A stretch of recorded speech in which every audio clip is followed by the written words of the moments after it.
Kim Yisak is so unlucky that he got hit with a one-of-a-kind illness, a disease that only he was diagnosed with. What makes it worse is that he's going to die in 6 months. His whole life, Yisak just cooperated with slavery, never getting the chance to enjoy the pleasures of life. The thought that he would die a virgin was what truly devastated him. As if to rub salt on the wound, he won a lottery jackpot the very day he was diagnosed with this rare disease. In the end, though, he died and was reincarnated as a bald skeleton in the underworld, an inferior class summoned monster. Now his job was to wipe out all the rebellious forces threatening the demonic realm. So he did his job diligently and eradicated the menace. Once he brought prosperity to demonkind, who were on the brink of ruin, he became revered as the undying sovereign of the underworld and earned the title of the Great Demon King, King Izak. Even though his name is Yisak, these guys always pronounce it wrong and call him Isaac instead. Either way, while he enjoyed all the attention he was getting, it wasn't his main goal to begin with. He had to leave this place to pursue his final goal. His ultimate goal was to turn back into human, as he merely wanted to experience the sensations of eating and feeling pain, simple pleasures and struggles he had long been denied. So, he visited the divine realm with the severed head of the enemy force leader, a clear sign that he had completed the task assigned to him. With that, he had taken care of all the factions challenging the gods, just as promised. Now, he expected the gods to keep their side of the deal as well. As written in the contract, it was now the gods' turn to fulfill his wish, to turn him back into a human. The gods were in absolute awe. This dude had literally cleared a quest in just a few years, one that was supposed to take at least 500. Apparently, the gods never actually intended to turn him back. They had only assigned him an impossible task, so he would remain their slave for the rest of his existence. But our skeleton buddy wasn't about to let that slide. He made it clear that he wasn't tolerating any more delays and demanded that they hold up their end of the bargain. One of the gods tried to insist that he do them one last favor, just one more task Yisak has to do. But of course Yisak wasn't some dumbass with a hollow skull. Realizing their scheme, he became absolutely enraged, ready to confront them if they refused to listen. He began exuding immense power, a force so terrifying that even the gods flinched. Panicked, the scum gods joined forces and cast a powerful spell that sealed away all of Yisak's abilities. Apparently the gods had written Yisak's name on some weird centipede-like creature. Whoever's name was written on that thing became completely immobilized, no matter how powerful they were. It was the highest class holy art, a technique the gods typically use to seal away disasters like our boy. So, the gods started their final mojo to seal Yisak away into that bug for eternity. But this is when Yisak decides, screw that, he'd rather self-destruct than become some insignificant caterpillar that doesn't even have hair. The energy around him began to intensify, and eventually, a massive explosion rocked the entire divine realm. When the dust finally settled, our skeleton buddy was nowhere to be seen. The only thing left on the ground was that little caterpillar, which was supposed to hold Yisak's soul. Seeing the caterpillar made them believe that the spell they cast had indeed worked, and that the Demon King's soul was sealed away. Now that the Demon King was gone, they were sure there wouldn't be any hurdles in their way, and that they'd bounce back stronger than ever. However, one of the wiser gods warns them not to get too comfortable. They can't afford to let their guard down. Who knows when another disaster of Yisak's caliber might be born. So he comes up with a plan to create the perfect vessel for a saint in the human realm and exterminate every last demon. But another god points out that this would be a massive undertaking, one that would drain the power of whoever volunteers to create this so-called saint. Still, the volunteer god assures them that it won't be that hard. All he needs to do is find the right soul to place inside the saint's body. As for the insolent skeleton demon king, the gods are sure they've trapped him in this caterpillar, and they look forward to torturing him as a bug for all eternity. Now, let's switch to our boy's perspective. After being scammed by those dumpster gods, he finds himself reincarnated in the body of a baby. He has no clue how this even happened. The only explanation that makes sense is that those bastards somehow messed up the seal. The maids standing nearby perk up in happiness when they notice that the saint has woken up. But when Yisak takes a closer look at these servants, he quickly realizes they don't have good intentions. Then one of the servants pulls out a feeder filled with suspicious green liquid. Seeing that sends Yisak into an absolute frenzy. He's terrified at the thought that he's about to die again, just after being born, and he has no idea why he's supposed to die again like this. The bastard holding the feeder filled with poison gives our boy a crooked smile and apologizes for what he's about to do. As soon as the servant tries to put the nipple into Yisak's mouth, the poor guy dodges it, twisting his face left and right. The servants start to panic, not knowing why the saint is refusing the feeding. Well, Yisak clearly has his reasons. After finally becoming human, he doesn't want to risk dying by eating something that looks suspicious as hell. Besides, he wants to figure out how the hell he even became human in the first place. This is when the servants call him Izak, the same name everyone in the underworld and the gods used to address him. Yisak is absolutely spooked as the words sink in. He remembers that Izak is just the other pronunciation of his real name, Yisak. Even the gods used it when they sealed him away. Since they used the wrong name, that's probably the only reason he wasn't sealed away, and instead, he ended up reincarnated into a different body with the same name. This brings a wicked yet joyful smile over his face to think that those idiots failed to seal him away. The servants take this opportunity and thrust the feeder's nipple into his mouth. Both servants do their best to keep the feeder in place, but the baby is too strong and keeps resisting. Eventually, Izak relaxes and stops struggling. The taste he's getting is like drinking vegetable juice, which means it's not poison. But with how awful this juice tastes, he'd honestly rather take his chances with poison. Then he starts feeling something ominous entering his body. It seems like there really was some kind of toxic substance mixed into the feed. The scene transitions to the Holy Empire Hela's central temple. There, we see an old coot smirking, feeling satisfied that Izak, who is supposed to be one of the saint candidates, must be pushing up daisies by now. At that moment, the man of authority, the emperor of the Holy Empire Hela, Alexander Heathcliff Hela, crosses paths with this old coot, the bishop. Alexander is actually visiting the temple in order to see the saint candidate of the Eshua household, who, of course, is our boy. The bishop and his disciples don't forget to bow their heads in the presence of absolute authority. Alexander then proceeds to question the old man about the reason for his visit. The old coot fakes this smile and claims he has come to greet the saint candidate of House Eshua, and he is sure that the emperor is also here for that very reason. As they're catching up, someone suddenly shouts out loud, grabbing everyone's attention. The reporter is here to report something regarding Izak, and given the urgency in the guy's tone, it's clear that it's something bad. The old coot feels a surge of happiness inside as he considers that his plan must have worked. Alexander and his entourage of knights rush to the room where Izak is. But contrary to everyone's fears, it's nothing serious. Turns out, Izak's belly has simply gotten plump after chugging down all that vegetable juice. The servants reveal that Izak eats extremely well. He's already downed 15 bottles of that tasteless juice. As adorable as this news might be, it's equally devastating for the old bastard. The fact that this kid is still alive after drinking 15 bottles of poison is absolutely messing with him. To understand how our boy managed to survive this absurd amount of poison, let's rewind a bit. Back to when he had his first bottle of that tasteless vegetable juice. The moment his body started absorbing the juice, he felt something ominous seeping into him. But soon, Izak realized that it actually was a holy poison. A devastating toxin designed to destroy the holy power of clergy members. It doesn't have any immediate effects, but since it's still poison, it becomes deadly if the body absorbs too much of it. However, this poison is made from demonic mana, and as a former demon king, this stuff is basically a perfect snack for Izak. To him, it's like marijuana. He could smoke this all day, and it would taste just as good no matter how many times he had it. The moment he finished his first bottle, Izak immediately threw a tantrum, demanding another one. The servants had no choice but to give in, especially since their mission was to make sure he consumed enough of the poison. So, they were more than happy to keep feeding him. But Izak wasn't complaining either. He was just as happy to absorb all that demonic mana for himself. This poison helped him tap into a realm beyond the conscious mind, commonly known as the unconscious world. And deep within that realm, at its very core, he wanted to create his mana core. He then starts the process, and a ball of fire ignites in his hands. Next, he starts adding the mana he absorbed from the poison into the mana core. Since he needs a mana core to use magic later, he decides to prepare it first.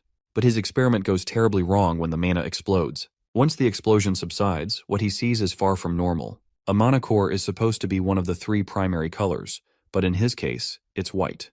And he has no clue why. The color isn't the real problem, though. What concerns him more is the sheer, overwhelming power radiating from this tiny core that isn't even fully developed yet. As terrifying as this might seem, it actually makes our boy crack a smile. This is a true blessing in disguise, something far beyond his expectations. The thought of such terrifying power being crammed into this small body is exhilarating. Not only that, but if he hones himself properly, he can't even begin to comprehend what kind of monster he'll eventually become. As he stands on the verge of reaching new heights, he reflects on his past, a life where he was forced to die like a pathetic loser who had accomplished nothing. All he ever wanted was to survive, and that deep desire led him to reincarnate as a bald skeleton. He worked tirelessly as a demon, creating original buffs and skills through sheer effort. And now, it seems those spells have been inherited by this tiny body as well. While Izak was lost in his subconscious turmoil, the 2 servants started to panic. For a moment, they thought the kid might be dead since he hadn't moved an inch for a while. But then, out of nowhere, Isaac lifted a finger toward the ceiling and, after cranking up his volume to the max, he began to demand another bottle of poison. Back in the present, Alexander and his knights are relieved to see that things aren't as bad as they feared. Even our boy is relieved, as he almost thought he was about to get assassinated. Thankfully, nothing bad actually happened. Well, he might not realize it, but bro was literally about to get assassinated. Then, Isaac notices the bishop staring at him with a look of pure contempt. This makes our boy wonder, why in the hell is this dude looking at him like that?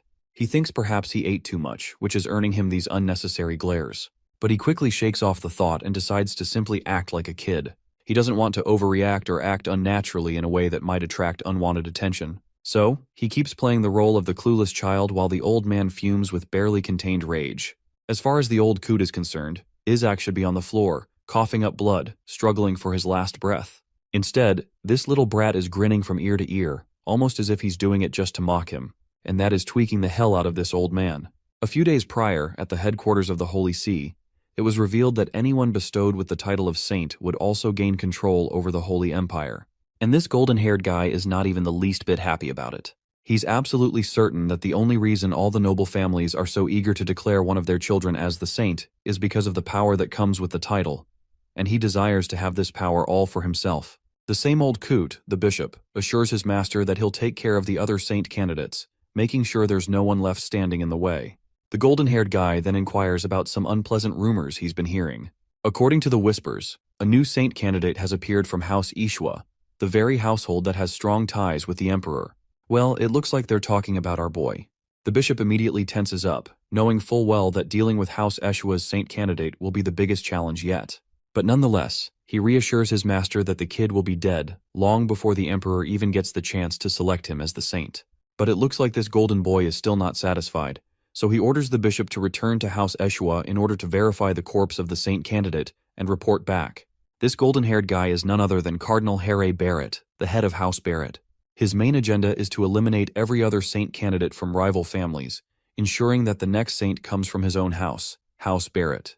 In the present, as the old man stares at the very much alive child in front of him, he is absolutely dreading his fate. All he can do is stand there, breaking into a cold sweat, knowing full well that the cardinal will have his head for failing this mission.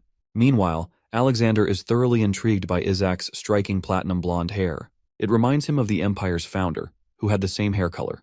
The old coot in the background starts losing his cool. To him, comparing this kid to the Holy Empire's founder is outright blasphemy. Hearing the bishop use majesty as an honorific to address Alexander, it doesn't take Isaac long to realize that this man must be the emperor himself. Alexander, on the other hand, keeps spitting facts. He even goes so far as to claim that Isaac is closer to God than the current pope, which makes him the final saint candidate. Hearing that nearly sends our boy into shock. To think that a kid like him is a saint candidate, that was not something he was expecting to hear.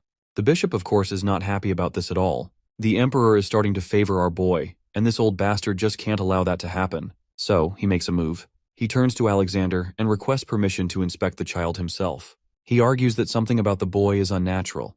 After all, no baby should be able to down that much vegetable juice. But Alexander doesn't see anything odd about a saint candidate chugging down monk food. Meanwhile, Isaac is still struggling to process the truth bombs that just got dropped on him. How could he, the former demon king, possibly be a saint candidate? The bastard bishop, however, refuses to back down. He keeps pushing to inspect the child. Finally, Alexander gives him the green light, but he also makes it clear that they will have to wait until someone from House Ishwa arrives. Meanwhile, my guy is casually burping out the excess demonic energy he couldn't digest from overeating. But the moment he realizes what he just did, he quickly claps a hand over his mouth. For a second, he genuinely thinks he might have just blown his cover. And yeah, it looks like he definitely did. Because now, this piece of trash old man has found the perfect excuse to inspect him. He just sensed demonic energy coming from the child. As the bastard looms closer, our poor hero can do nothing but brace himself. The bishop is convinced that this child must be a fake saint candidate carrying impure mana. He insists that an inquisitor be brought in immediately to investigate him. But Alexander is getting real annoyed listening to this old coot bark nonsense about a saint candidate. In order to smooth things over, the bishop assures him that there's no need for concern, because the pope has already selected the saint, none other than the child from House Barrett. This news genuinely surprises Alexander. He finds it absurd that the pope just so happened to pick a child from his own house.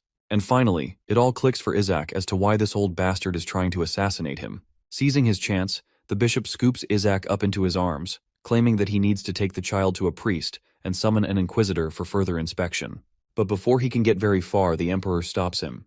Alexander reminds him pointedly that House Eshwa is the imperial family's closest ally, and as emperor, he highly suggests this old coot to reassess the child at a later date. The old bastard halts in his tracks, only to make a comeback, this time with a soft but clear threat aimed at the emperor. Apparently, the Pope has mentioned that the ceremony of investiture for the crown prince will only take place once the saint selection is concluded. Basically, the Pope is threatening the emperor by refusing to officially recognize his son unless the emperor agrees with the Pope's choice for the saint. Even Isaac can sense what's going on, and it makes him incredibly annoyed.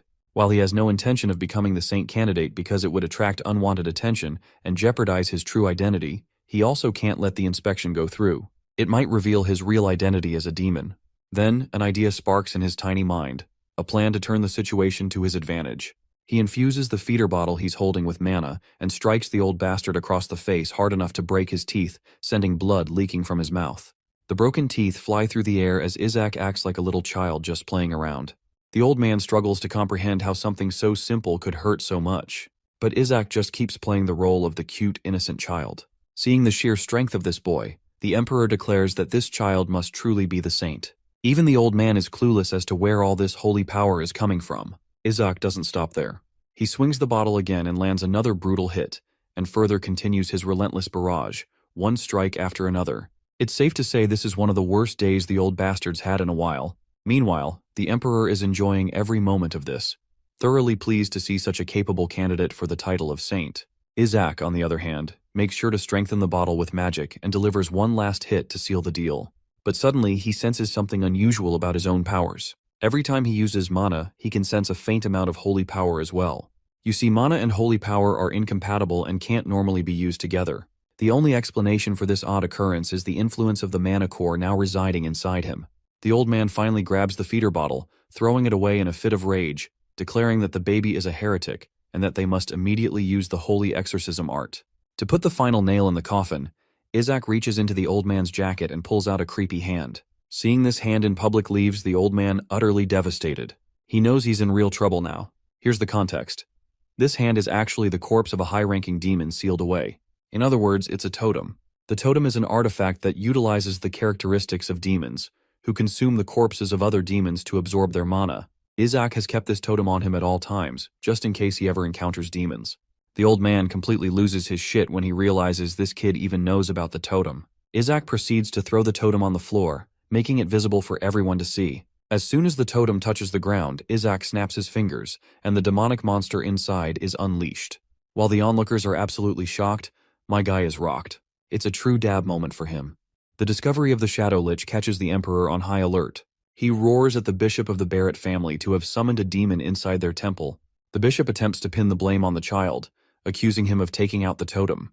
But the Emperor reminds him that totems can only bind dead demons, so a mere kid couldn't have done something like that.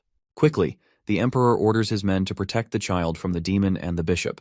Our little protagonist is quickly snatched away, giving the old bitch face a cocky smile, forever messing with him. More importantly, he's intrigued to find out the bishop's strength. Suddenly, the demonic figure roars after understanding its objective to kill the saint at all costs. This puts our little dude in major trouble because the monster in the room has set its sights on killing him particularly. The royal guards jump ahead to protect the young master at all costs. But even Isaac doesn't get what's going on, as he's the one who summoned the demon, and yet, it is targeting him on the spot. He's not worried though, because he thinks the platoon of royal knights will be enough to protect him. That happy-go-lucky attitude goes out the fucking window when one of the guards gets smashed into the nearest wall. Now he's left questioning if these dudes are even competent as the royal knights to begin with. The monstrous demon catches up on Isaac and the guard protecting him.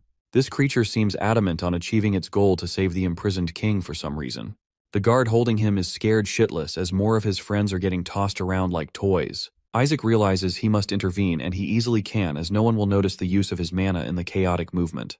The monstrous demon lunges forth to attack Isaac, while he's left wondering why there is an entire group of people trying to assassinate a damn baby. Isaac is pissed that he just freed T-Demon, and yet this ungrateful fuck is trying to unalive him. He invokes his true self, that of a demonic lord, instilling extreme fear inside the demon. The monster is shocked to be in the presence of the Skeleton King, but shortly after that, the boy releases his mana and beams brightly, astonishing the Emperor and his guards. that every glowing shine of his engulfs even the demon, causing it to flee screaming in fear. The demon escaped, but everyone just witnessed the sight of true holy power at work. The guards can't believe that the young master could beat a high demon. They hold him in high regard. Meanwhile, our savage little killing machine is seriously surprised that he can channel holy power. He truly doesn't get where he's stuck. The holy power runs out, but here's the twist. His current body allows him to convert his personal pool of mana into holy power, which also troubles him because now he won't be able to gather any dark mana. It makes him realize that there's no dark mana in the Holy Empire. The bishop is captured, despite him groaning accusations of the kid being a heretic. He blames the young master for being a demon, and even offers to exorcise him for the sake of the emperor. But the emperor has had enough of this guy's ramblings, and truly, all he's done so far is accuse a child of being a heretic when he himself released a high demon against the royal knights. The emperor speaks in a firm tone, emphasizing that the bishop will not be let off so easily for his treacherous acts. This is bad news for him and his group, as the emperor will only get closer on discovering the truth about their spy. The bishop fears that it will inevitably harm the reputation of the Sancta Sedes, so he sneakily attempts to cast a spell, sacrificing his own life for the sake of his family. The bishop releases a powerful mana beast, now hell-bent on his objective to kill the saint candidate at all costs. The creature bares its fangs against the tiny baby, who is sitting there bored out of his ass that this old geezer revealed his true self. At first, he's hella confident that he can knock this puppy down with a sweat. But then it dawns on Isaac that this dude ran out of mana only a few moments ago. It all seems lost until the creature is struck by a powerful attack from another caster. This silver-haired man has come with a vengeance to strike down those who attacked the child of Joshua. It's the devout Azure and his knight squad serving House Joshua. Relai is the leader of this group as well as the boy's uncle. He orders for the bishop's immediate arrest, while baby Isaac is chilling for life. Relai then orders his men to pay immediate respects to the newest member of their family, the son of Joshua. He apologizes to his baby brother, and impresses even Isaac with his no-bullshit attitude. In return for their late arrival, they have come with a present. Isaac sees something shining and becomes excited at the thoughts of gold. But it's nothing more than a fucking figurine of the Skeleton King getting beheaded. So he's basically receiving souvenirs, signaling his own death. It's a shock to his system because these fuckers have so many figurines of the Skeleton King dying in various ways, getting crisped alive or even pulverized to death. There's so many of them. While they're adoring the child's expression, he's out here having heart attacks, realizing that he's gonna have to survive the rest of his life with these lunatics around. So clearly, the little murder machine isn't liking where this is going. He does vividly recall memories of his own defeat. The Saintess attempted to beat him. All three members that became responsible for bringing him down were part of the stupid Joshua family that he has now become a part of. Imagine reincarnating into your enemy's family line. Bro is punching the air right now. While he's thinking about his shitty luck, the bishop roars at the Joshua family for being nothing more than heretics who created a monster.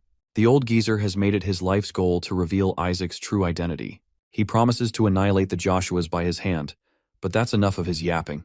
Relai is done playing around and merely slices his throat, warning him that it is the mercy of their family that he didn't deal the killing blow just now. Isaac is really happy that he's got one hell of a powerhouse to rely on. He wonders if Relai is willing to go against the Sancta Sedes in the future with the right persuasion. The knights, on the other hand, they're out here treating him with care and consideration. The funny thing is, he remembers fighting against some of the members of the Joshua family and understands that they're strong. His own subordinates were terrified to face Joshua of Blue, for example, but this dude turned out to be a creep with weird figurines of the Skeleton King. The Emperor is glad to have been favored by Relai in this situation, and wants to extend an offer of a lifetime. The Emperor wants to raise Isaac as one of the royal family members, something that comes as music to his ears. The Emperor is doing this because he knows the internal and external forces of the Holy Empire will be targeting the young master, so the situation calls for it. While the Joshuas are reliable and strong, there's no telling if they can safely protect the child. Isaac is a little confused and doesn't get what's going on. Interestingly, Isaac shares the same hair color as the founder of the Holy Empire, which somehow seems to be a significant point. Also, they think that the Skeleton King is secretly targeting the child too, which is just utter nonsense since Isaac is the Skeleton King himself, but these guys don't know that yet. Relai makes it very clear that this kid belongs to the Joshua family, and therefore will be raised by them as such. He doesn't care if it's the Pope or the Skeleton King that is after them. The Joshuas possess more than enough strength to handle the threat. Saintess Melissa among their family is actually eager to encounter the Skeleton King. They can't exactly have her direct descendant to be just gifted away to the imperial family. The name Melissa strikes pure fear in his heart, as Isaac recalls that she was his final opponent in the divine realm. She was the most terrifying foe she had ever squared up against. So let's add another layer to the Skeleton King's misery. Not only was he born into the family line of his enemy, but he's also the direct descendant of the one woman who beat his ass the most. At this point, he's seriously questioning what the actual fuck is going on. Let's rewind a little and understand what a saintess truly means. Having been defeated many times by the Skeleton King, the people decided to forge saintesses, bringing them up as the ultimate weapons of war. They were made to punish evil, donning holy light magic, and considered the highest rank among the knights of the empire. The power of the saintesses allowed the people to believe that the Skeleton King would soon meet his end. They had immense physical stats, a persistent survival instinct, and could only grow stronger with time. But for the Skeleton King, this guy was just ruthless. He was massacring the saintesses left and right. He never really killed them fully, only injured them enough that they would be rendered defeated. The Skeleton King knew that the holy energy of the saintesses always returned to the gods after their end, and that allowed for the creation of even more powerful, evolved saintesses in place. Now let's get to Melissa, the final saintess that he ever faced. She was the most powerful opponent he ever encountered, encountering a near-death experience. And now this terrifying woman is his ancestor. What a life. Riley argues that the saintesses purely exist to defeat the Skeleton King, and the Joshua family line is the only family capable of producing them. Their ultimate mission is to defeat those who stand against the path of gods. Many saintesses have sacrificed their lives just challenging the Skeleton King, even though he never killed them. Turns out that Isaac once trapped a saintess in a maze. It's funny because his intention was to free her, but she was just shit at navigating. 5 saintesses died of frustration instead of going to the hospital to heal their injuries.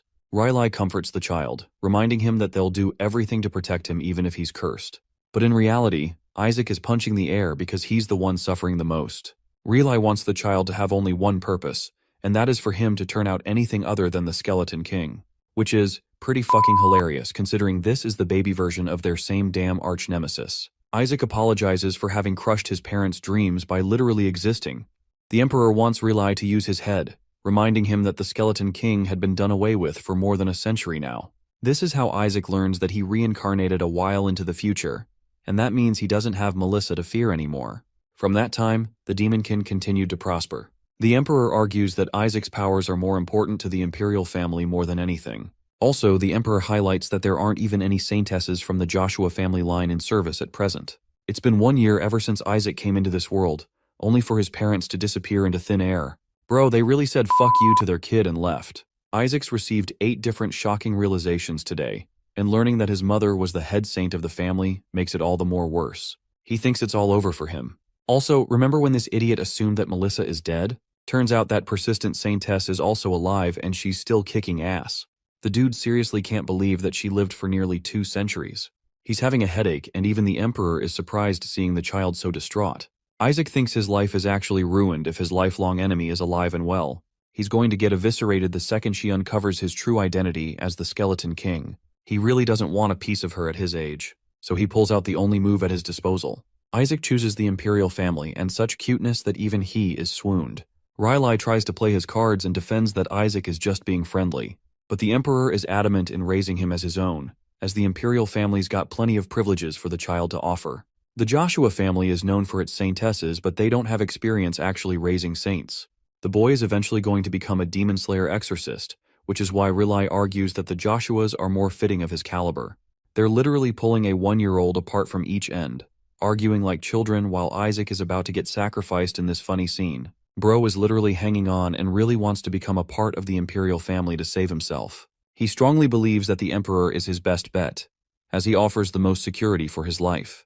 So the boy turns to the Emperor and chooses him again. In the next scene, the annoying bishop comes before his cult, still convinced that the boy belongs to the Demonkin. His masters are upset hearing his whinings.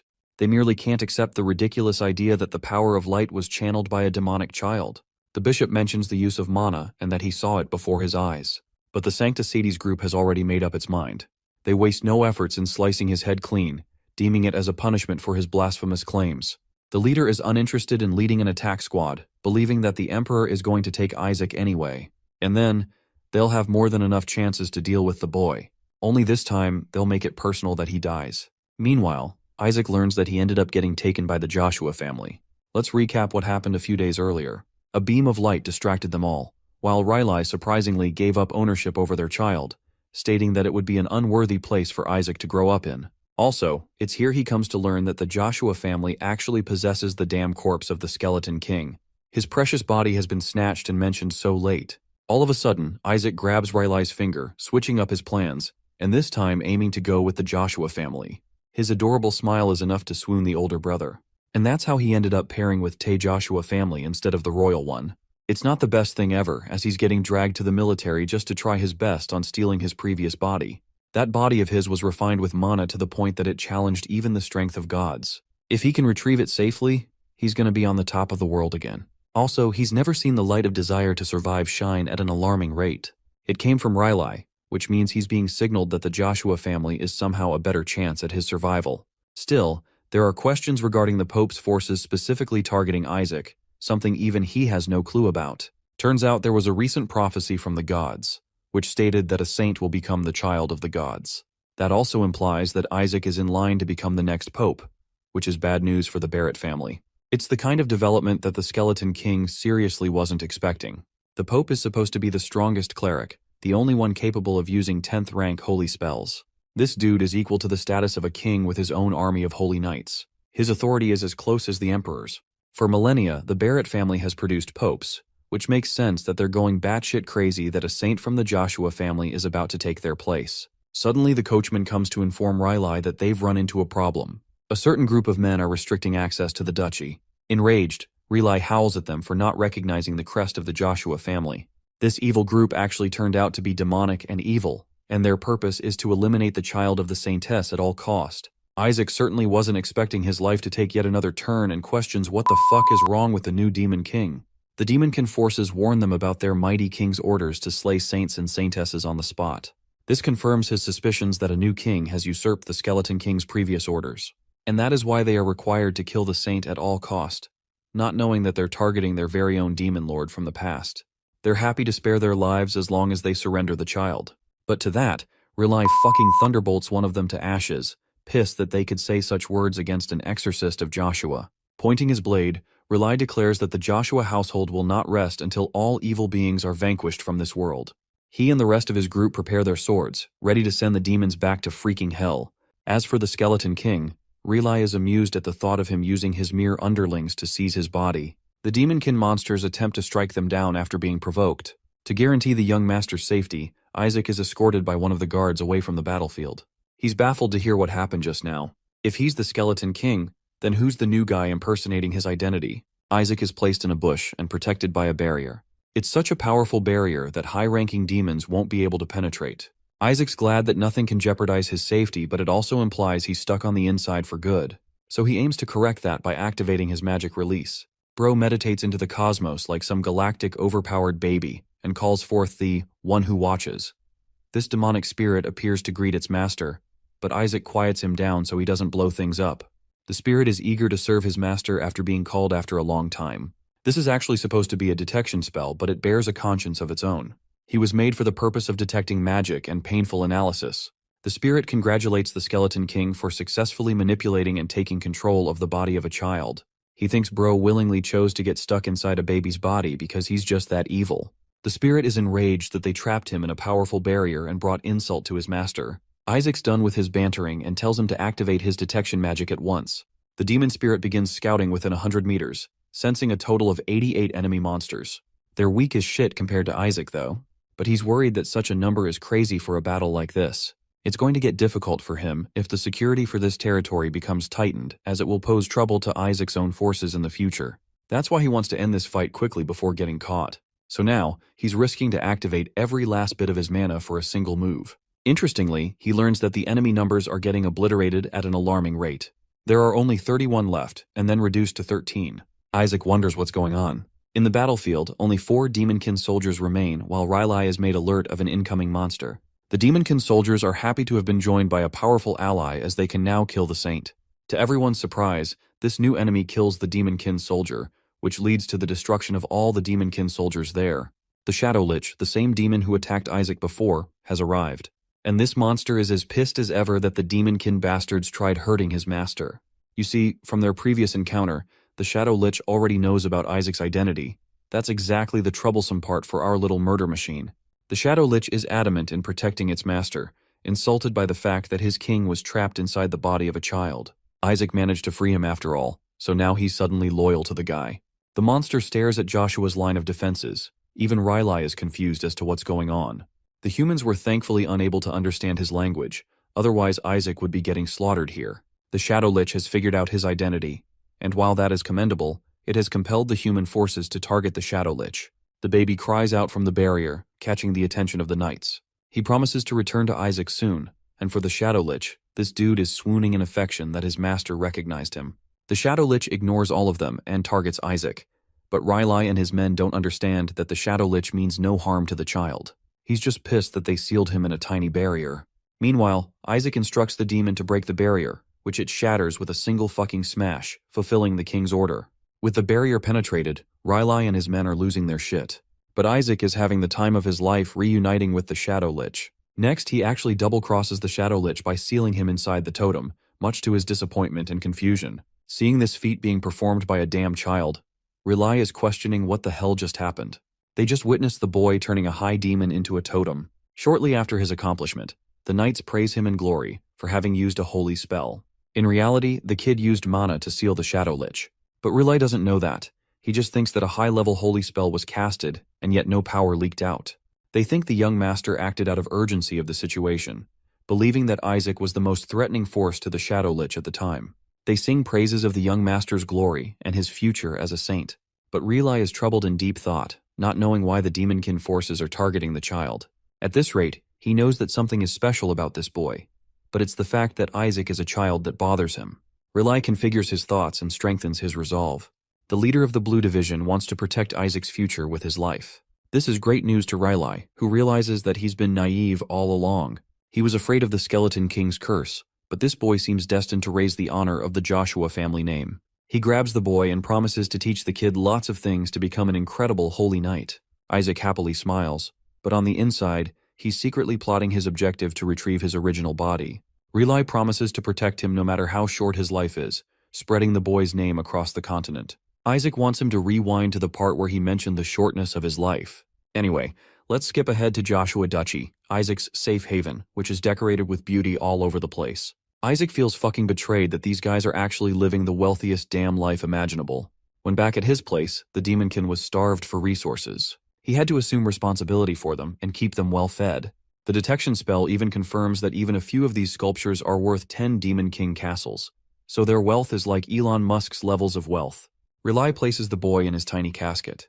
The Joshua residence is the hallmark place where demon-slaying warriors came to existence. He wants the boy to gaze outside at the knights' training, as he will one day become just like them. Meanwhile, these very knights are actually beating the shit out of the Demon King's mannequin. Bro is out here realizing that he's seriously fucked if they found out about his identity. Still, his main purpose remains the same. He's going to burn the Emperor alive and soon take over the Joshua Duchy. Even the detection spell thinks he's being petty for holding a grudge against kids. The spirit gets to work and interestingly locates a bunch of mana cores scattered all over the place. This is great news for Isaac. Riley arrives at his place and commands his servants to prepare his room for Isaac as well. One of the butlers apologizes for mentioning new orders. Apparently, Riley is to guide the young master to the annex. It turns out that the fifth young master displays a deep grudge against Isaac and has issued orders against him. Riley is seriously annoyed that Isaac is supposed to be kept where a person met their own end. Their conflict just now makes Isaac happy to see that the Joshua family is in shambles on the inside. Riley doesn't understand his brother's intentions. At first, Isaac strongly opposes the idea himself, but that's when his convenient detection spell reminds him that there are many mana cores resting in Annex as well. Riley is firm in his decision and doesn't want to take the kid to that haunting place. The baby whines because Riley wants to read him some holy scriptures as bedtime stories. Isaac is getting tortured in his own family. As Riley is taking him away, the fifth young master shows up with an arrogant attitude, reminding his orders of sending the boy to the annex. This bitch face is Gowel Joshua, the fifth son of the family. Just one sight of this dude is enough for Isaac to conclude that he's your average delinquent. This guy doesn't even regard the boy as a person. He calls him a mere thing instead of recognizing him as the descendant of the family. Riley strongly opposes Gowel, while Isaac is almost convinced that this new clown is also a part of a group that despises him for some reason. Then again, Isaac is of the same opinion that he should go into the annex instead of wasting time hearing bedtime stories. Gowel insults the kid to the point Isaac doesn't get why he's beefing with a damn 1-year-old. It's insane levels of petty coming from him. Anyway, Isaac has decided to go to the annex and acquire some mana cores. Riley disagrees and counters that people will think of the boy as cursed if they send him there. All of a sudden, Isaac realizes he's making a fucking mistake. His intention was to suck the mana cores dry and then become the saint and the pope on top of that.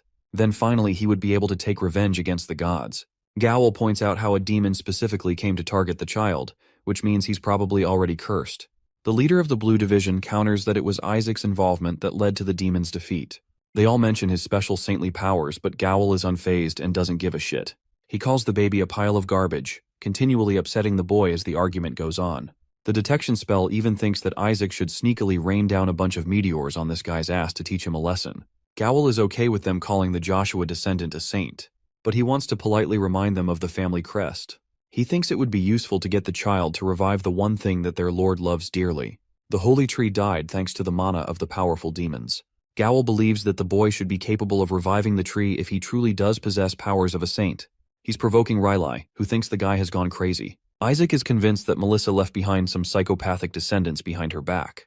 At first her son went missing, and her second son ended up being adopted. Isaac suddenly spots something that catches his eye and literally throws his damn detection spirit at it. The dead tree has been resting for 70 years, and yet, Gowl ridiculously expects a mere child to revive it instantly. Both of them are interrupted when they catch sight of the holy tree, now filled with life and as full as ever. It really did come back to life, leaving Gowl stuttering for words. Isaac doesn't even think it was a big deal. He just had the spirit suck all the bad mana from it, leaving it full of life. Realize men are stumped, and he's astonished. They all think it was a baby again. They're all celebrating in joy after seeing him perform yet another miraculous feat. Gowl, on the other hand, still thinks that it's ridiculous that a mere child pulled off something unimaginable. No one in their family was able to do anything, and yet, this mere boy revived the tree. First it was exorcism, but now it's purification too. Gowl strongly accuses his brother of messing with him, believing that Riley somehow possesses help of the saintess, and deliberately acted out a scene. Gowl's strong accusations cause the conflict to escape even further. Isaac is left wondering that Melissa's household is in need of serious therapy, because these guys are all crazier than even the demons. Gowl for some reason doesn't even look like Melissa. They suspect that he must be a half-brother of some kind. His appearance kind of fits the bill for the Pope. Gowl is as enraged as ever, howling at Riley for perpetrating a scene, even though they've already got a saint candidate among the Joshua family. This is surprising news to the boy, because he just came to learn that there's a competitor against him. Clearly Gowl is supporting the other candidate. Isaac wonders if the second candidate is just as foolish as these clowns. Riley helps talk some sense to his brother, reminding him of the kid's importance and his right to lead the house. But Gowl only smears his first brother's name, calling him a coward and a wimp for running away. Isaac is now being treated like a bastard child among the Joshuas, which is honestly the least surprising thing about this family. Gowl accuses him of being a half-blood and lays out a haunting theory. He thinks Isaac isn't necessarily their brother's son even, as his face only matches the description of the saintess only. To this, Riley gets immensely pissed and chucks a fist in his face. A well-deserved punch for baseless accusations. Isaac is just enjoying them fighting each other, when really it's just a one-sided massacre with Riley bullying and beating the shit out of Gowl. It's the perfect setting as it makes things easier for him to conquer in the future. He's already wishing the worst upon this household, but the demon spirit politely reminds him that he will also go down if the entire house falls, so it's not exactly the best idea. In the next scene, Isaac plays the part of what he is supposed to be. A damn baby. He's out here looking like a potato, sitting amongst the most important members of the family. They're all in strong opposition, and against the kid, up until the acting matriarch, Hannah Joshua, orders them to be silent. She lays out her decision to raise the child in a minor house away from the main attention. She inquires why he brought the child here in the first place. The woman is expressing open hostility, which is enough to confirm to Isaac where her loyalty lies. As for Gowl and his broken nose, he's as bitchless and smug as ever. Riley begins by dodging the question and pointing out that his father isn't around to make the decision. Hannah expresses that he's out of the city to deal with the saint candidate situation. Riley drops the bombshell on everyone by revealing the incredible feat of Isaac Joshua, the boy who revived the holy tree. Gowl and the others are stunned. He even tries to bring it down. The rest of the members also agree that not even the patriarch could figure out a solution to the tree, so the doings of the boy make no sense. Hannah naturally agrees with them too, and quickly points out the lack of evidence. Isaac is done playing around and decides to whip out some proof for them to enjoy. He unleashes magic that shocks everyone at the table, showcasing to them the energy of the holy tree in the form of a crystal. I just love his face. He's giving them a run for their money. Everybody's now convinced that Isaac proved responsible for removing the manna of the holy tree. Some of them can't fathom how a newborn was capable of removing it and then providing proof of his doings. Despite his incredible feat, they all acknowledge that he could have actually killed the tree if he wasn't precise about the process. That's exactly why the patriarch pursued a stable purification method. Gowl is out of his mind and questions how any of them can believe that a child was able to pull that off. Relai speaks in support of the boy, claiming that he instinctively sucked out the manna. The kid has performed something outrageous that no one could do in 70 years. Gowl roars at the elders of the household, claiming that this is ridiculous nonsense as a baby like that can't do something that's impossible. He points to the blonde boy who doesn't even look like he belongs to the bloodline. Meanwhile, we get a shot of Isaac who's just chilling all by himself at the table. Relai offers his voice, deeming the boy to become worthy of a saint. Even the next pope if he's dedicated. Isaac is following along with this train of thought. But it is until he is held out like Simba and told to slay the skeleton king that he really draws the line. The elders are attentive at the mention of their arch-nemesis, while Henna thinks that Relai is stupid enough to dig his own grave. So then, she proposes the idea of testing the boy's powers, suggesting the use of the divine relic storage. The scene cuts off there and transitions to the side of the patriarch, who receives a message to request access to the divine relic storage. The patriarch makes it clear that none from the Sanctisades are supposed to use it, but surprisingly it wasn't them that requested access to it. The patriarch is shocked to learn that his grandson revived the holy tree. He can't believe that a saint came from the Joshua household. Eli Joshua, the patriarch of the family, still refuses the use of the device, as only a saint could survive something like that. But right then, Melissa in her majestic beauty comes around and grants access after learning that Isaac is the one being tested. She thinks it's impressive enough that the boy revived the holy tree. She also wants all of the saint and saintess candidates to be put to the test all at once. There's the risk that the child of another household will steal something from the storage, but Melissa is okay with that. After all, even the best saintesses of the previous generations couldn't steal anything. So if someone from this generation achieves the impossible, it means they can hunt down the skeleton king and kill him for good. She thinks it's an excellent idea to pin a reward on it too. Melissa orders for the child to receive the best treasure among the storage. They will be granted the generation heirloom of the Joshua household, and she will further make it so that they learn the secret technique of the family herself. Now let's talk about the divine relic storage and what it's about. It's actually a secret technique cultivated thousands of years ago where many secrets are kept. A saintess has always guarded it, and the Joshuas have been its owners for years. Only children under the age of 10 can enter such a place, which is why the storage was used as a ritual for saintess candidates. Many predicted the kind of powers the child would awaken after retrieving some item the child brought back. But the storage is deemed so dangerous that many candidates risk their own lives to go there. The storage is automatically sealed after a few deaths. The demon spirit teases its master, wondering if he'll survive the dangerous trial. Isaac's eager to tackle this obstacle course. He's more than curious to snatch his previous body from the storage. The captain of the Blue Division comes around to inform the little guy that the matriarch has further issued an order to open the storage to all candidates. 5 candidates from each great household will come to challenge the storage, but they're all confident that Isaac will beat them all anyway. Isaac, on the other hand, is relieved because he's got distractions to make use of. It will make his hunt even easier. Riley catches the child and insists that he be careful inside. Asti demons captured from the battlefield are also lurking inside the storage. He's not scared because he thinks they'll all be weak as shit, so one attack should be enough to deal with him. That's until Riley mentions that he's gonna have to deal with 8-rank demons as a fucking baby. Even Isaac is stunned to learn that the 9th-rank dragon is the worst among the bunch.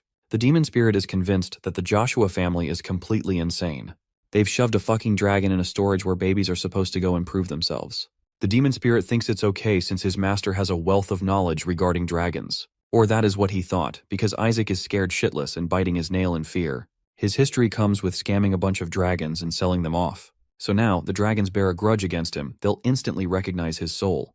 The demon spirit teases that he might have to pick a new master after Isaac falls. The most powerful baby in the whole world remembers that he'll have to carve a plan for the demons and dragons inside the storage. With his current strength, the most he can deal with are 6th-rank demons. That's why it is critical for him to acquire the mana cores from the annex. The new objective is to capture the mana cores, but Isaac seems more deranged than usual, and his face shows the fear in his eyes. He's out here reading an actual guide to slay the Skeleton King in many different ways. If only he could wield the holy power, he could learn holy spells. But he can't do anything like that. The demon spirit has to remind him that if he uses his magic here, then he's going to be framed as a demon for sure. Isaac is having trouble dealing with theoretical aspects of holy magic. Relai comes to pick up the child, understanding that it's been a long day. It's true because Isaac optimally needs at least 16 hours of sleep to grow well. Relai decides to use a regeneration holy spell on the boy, allowing him to receive full recovery. Isaac is so impressed that he wants Relai to cast a bunch of attack spells too. The demon spirit reminds his master of his true objective, getting to the annex. First, the kid has to think of a way to get rid of obstacles. So he sleeps with Oscar-worthy acting and convinces Relai that the child is impressive at sleeping as well. They fell for an obvious spell like that. Even the demon spirit can't believe that the Joshuas are so naive. Isaac comes to his senses when he hears a Ness about the totem. They want to keep it safe somewhere, which is bad news because Isaac requires it for resurrection. Poor dude is crying his eyeballs out, devastated that he doesn't even have access to his mana core anymore. At this point, he's convinced that he'll have to use the mana from the cores in the annex. He executes Mission Impossible 10 and attempts to crawl his way out. Isaac signals the spirit to open the door because he's got a plan. As for his mission, Isaac hits the ground and learns that Riley locked the door on his way out with a holy spell. It makes things more hectic. Isaac orders him to break the spell, but then it will draw attention. He's seriously annoyed that things aren't going his way, and if he intervenes with his own magic, there will be hell to explain. Right as he's thinking of another plan, Bro gets hit with the damn door. One of the kids surprisingly came to pay him a visit. This brat is the son of Gowel, a 5-year-old called Shuri, and this dude is supposed to be his rival for the Saint candidate spot. Shuri is pissed that a mere baby could do something beyond his level of genius. He emphasizes that he'll be the one to become the Saint candidate no matter what. Once again, Bro is beefing with a 1-year-old. All Isaac has to do is shove a mallet against his face, figuring out his transport vehicle for his destination. Shuri winces in pain, while the tiny murder machine wants to pay him back dearly for attempting to attack him. He beats the shit out of Shuri, smacking him again and again until he's forced to cast a barrier. Isaac is actually surprised that he could cast a holy barrier magic. Shuri then activates a 3rd-rank attack magic, aiming to obliterate the 1-year-old, which is just crazy to me. Isaac thinks it's all impressive before he casts an even bigger barrier to prevent the attack. Shuri can't believe his eyes. A mere 1-year-old is casting insane levels of magic without any training. It's him on the ropes now as Isaac has just learned his first attack spell on top of that. He points to Shuri to unleash his attack, and witnesses the scene in complete joy. The demon spirit understands that he's enjoying bullying a child, but reminds him that killing a Joshua descendant isn't the wisest idea. But Isaac knows that, which is why none of the attacks actually struck Shuri. Embarrassed, he howls at the kid for scaring him. Shuri talks shit against the kid until the damn Shadow Lich manifests in response to Shuri laying a single finger against his master. Shuri gets on his knees and begs for his life, completely terrified that the baby's got a really scary bodyguard to protect him. Isaac stares at Shuri like a villain, ordering the brat to become his transport vehicle and carry him. The brown-haired boy, Shuri Joshua, is just 5 years old and the son of Gowel Joshua, who holds a deep grudge against our protagonist. Though he's a saint candidate, Shuri secretly yearns to escape the cursed Joshua household and dreams of one day becoming a pope. As the scene transitions, our little toddler, the former demon king, is seen riding on Shuri's back. Using his milk bottle as a makeshift direction indicator, he orders Shuri to take him to the annex immediately. Annoyed by being treated like a horse, Shuri grumbles, questioning why he has to put up with this ridiculous task. But before he can complain any further, Isaac's Shadow Lich looms over him, threatening to obey the orders given. It addresses him as a little bug, and advises him to focus on making it out alive rather than whining. As the scene transitions, Shuri has taken the toddler nearly to his destination. He asks, wondering aloud where he's being dragged off to at such an hour, half-jokingly wondering if he is a ghost. Suddenly, he freezes, realizing that the place he's standing in front of is none other than the Joshua residence's second annex. Shuri freaks out, claiming that it's a haunted house. He can't understand why the toddler has brought him to such a terrifying place. I'm pretty sure this is where kids should definitely have no business being. He recalls the rumors about the annex, a place known for the many lives it has claimed, which led the patriarch to forbid entry. Meanwhile, our boy and his shadow pet Whisper are scheming something dangerous. The mana levels inside are so high that they would be the equivalent of training for an entire decade. Excited, the toddler tugs on Shuri's ears, urging him to take him inside. However, his cousin resists, insisting that kids like them are definitely not allowed inside. But before he can resist much longer, the Shadow Lich reappears and scares the living daylights out of Shuri, forcing him to obey the toddler's instructions. Shuri, despite trembling with fear, reluctantly does as he's asked at gunpoint. Meanwhile, our little toddler is more focused on the inner state of the second annex, which appears even more dilapidated than it looked from the outside. His pet Whisper analyzes the entire place and informs him that the annex is shrouded in some sort of seal. Whisper further clarifies that each one of the doors is surrounded by something resembling a barrier.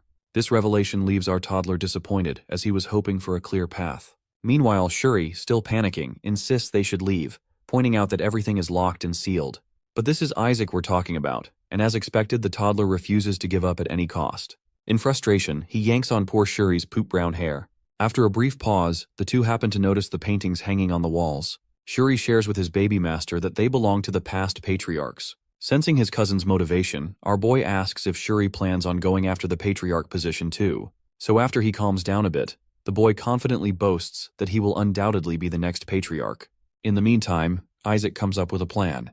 Having detected barriers around the pictures, he raises his magical milk bottle, now glowing red, and uses it to break the barrier. A chill runs down Shuri's spine as he imagines the consequences, accurately predicting that he'll soon be blamed for what Isaac just did. Throwing his hands over his head, Shuri shouts at the toddler, demanding to know what he's doing to their great ancestors. Completely unfazed, Isaac simply replies that only a fool would place barriers on mere portraits. Isaac's pet informs him that the barrier has been broken, which cheers our boss's baby up. With a mischievous grin, Isaac jumps off Shuri's shoulders and rolls over to the exit like a plane doing a barrel roll. Now teeming with panic, Shuri shouts after him, asking where the heck the little runt is going off to after making such a mess. Upon reaching the door, Isaac commands Whisper to lock it, leaving the poor 5-year-old Shuri alone outside. Shuri shouts at Isaac, wondering what he's doing, but our tyrannical toddler just waves him off, saying that a mere child like him doesn't need to know. Ignoring Shuri's protests, Isaac sits down and begins his ritual of absorbing mana. Shuri, on the other hand, has had enough. He demands that Isaac leave the room or he'll tell the adults about everything, warning him that he'll be branded a traitor. As soon as he bangs on the door, he feels a sense of impending doom. It turns out the adults have already found their way to him, looking for the two kids. Seeing the adults approaching, Shuri thinks it's the perfect time to complain about Isaac. But before he can as much as utter a word, his whining is abruptly cut short by an old geezer who bursts in, furious.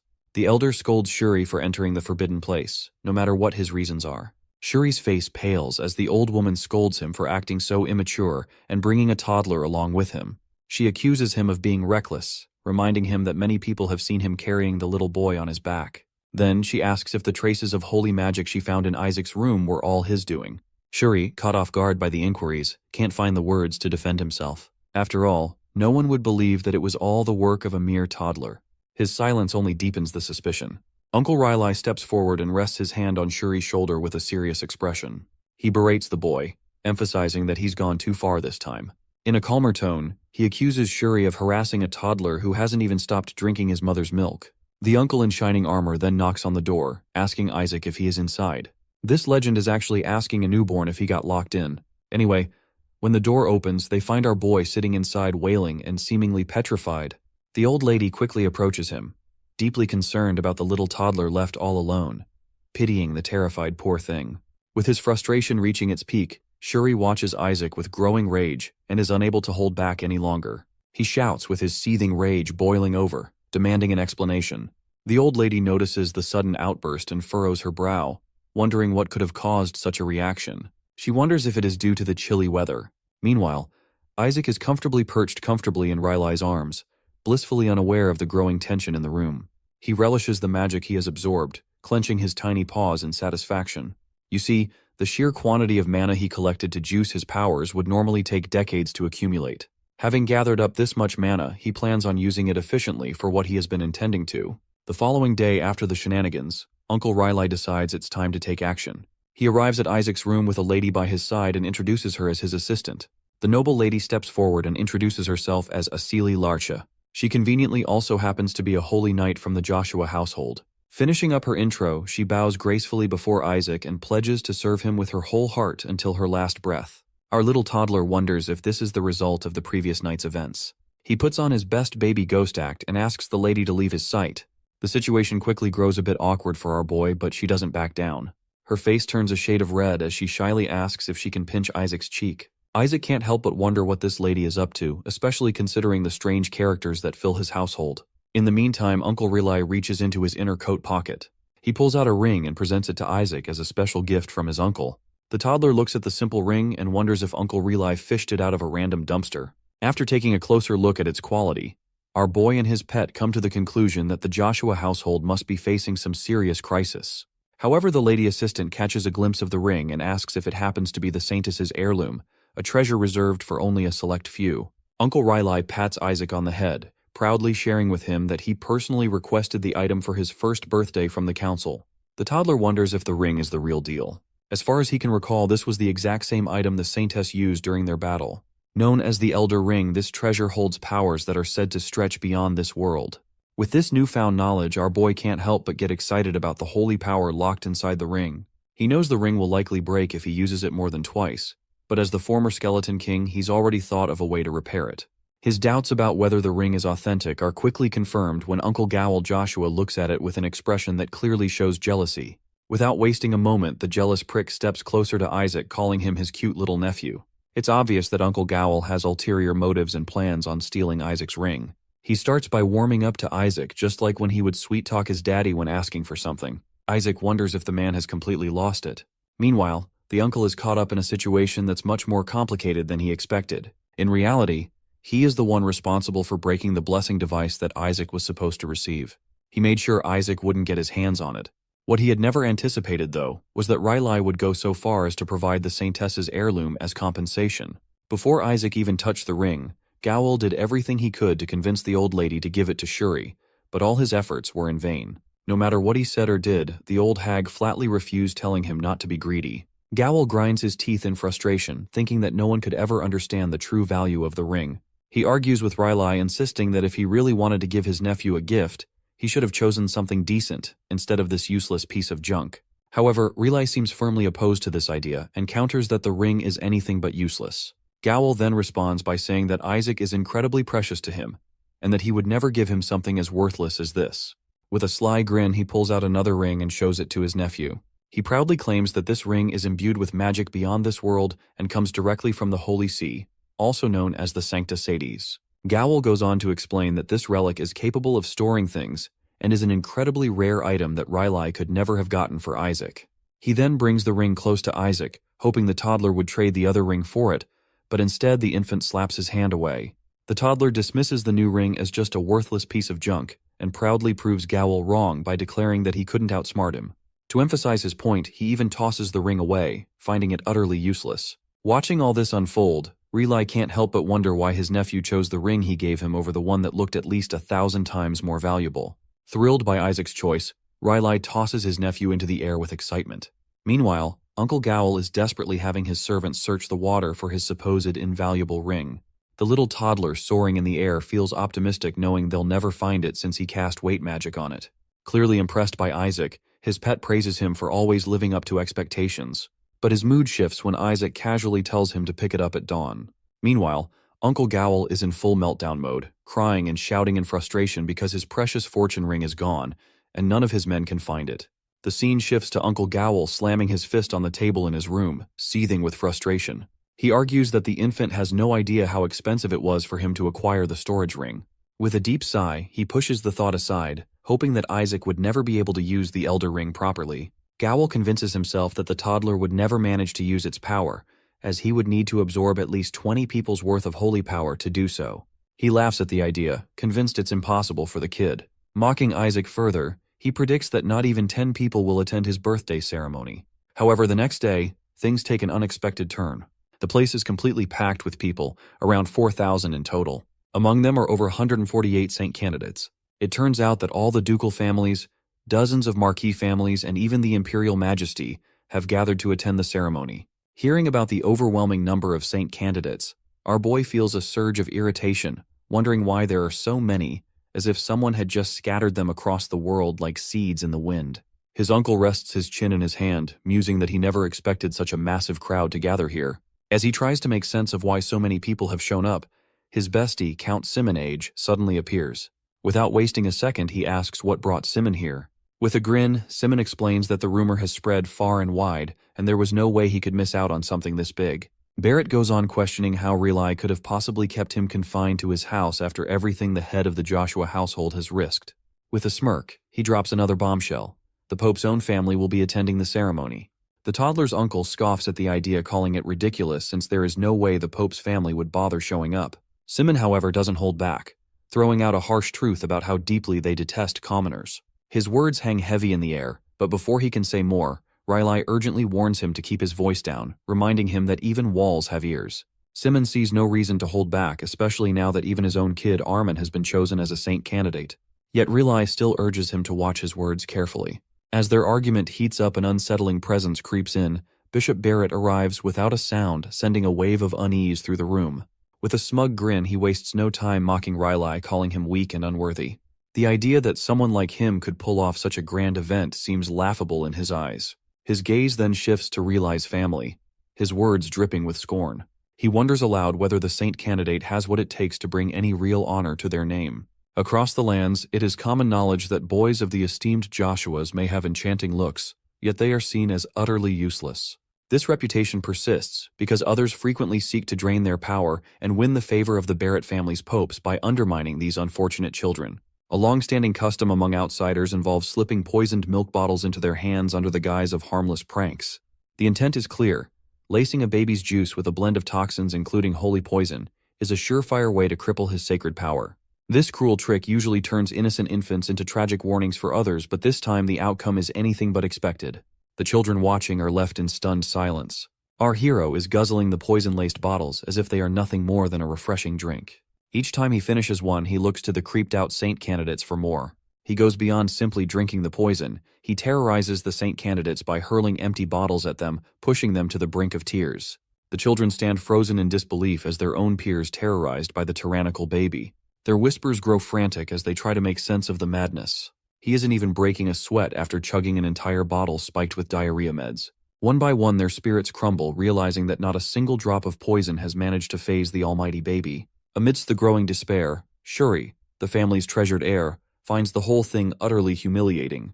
The family's pride is rendered utterly powerless against a baby. His frustration boils over, and he suddenly snatches the bottle from our hero's grasp, demanding to know if he is really that thirsty. But instead of more poison, he hands over a bottle of clean water. Yet the almighty baby is unimpressed. Poison is what fuels him, and plain water is of no use. Without hesitation, he hurls the bottle straight at Shuri's face before turning to another boy, practically pleading for poisoned water. One of them hesitates, his hands shaking at the mere thought. Handing over water laced with holy poison feels like delivering a death sentence. But before he can pull away, our hero strikes without warning and enters into a fight for the magic juice. The others' whispers grow frantic as they try to make sense of the madness. They wonder if the monstrous baby already unlocked the fabled detoxification magic. Their delusion spirals further, making some believe the tyrannical baby isn't a menace, but a hero in disguise protecting them from the poison. Before they can dwell on the thought any longer, a sudden presence sweeps through the room, stealing all attention in an instant. A white-haired boy enters with a face exuding confidence as he dismisses the absurd notion. The very idea that a mere toddler could be self-sacrificial is nonsensical. Shuri jolts upright and is confused why Keena Barrett of all people is here. Even he had caught no rumors of the Pope's very own son joining the trial. All the boys fall into stunned silence, their eyes locked onto the white-haired legend. The question lingers why he wants the Saintess's relics.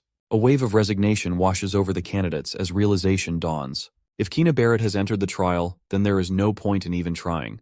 Unamused, our hero eyes the pompous boy as practically destined to become the saint, though something feels off. Every Barrett is born with hair the color of dung, so the sight of this one's snow white makes him wonder if it's bleached.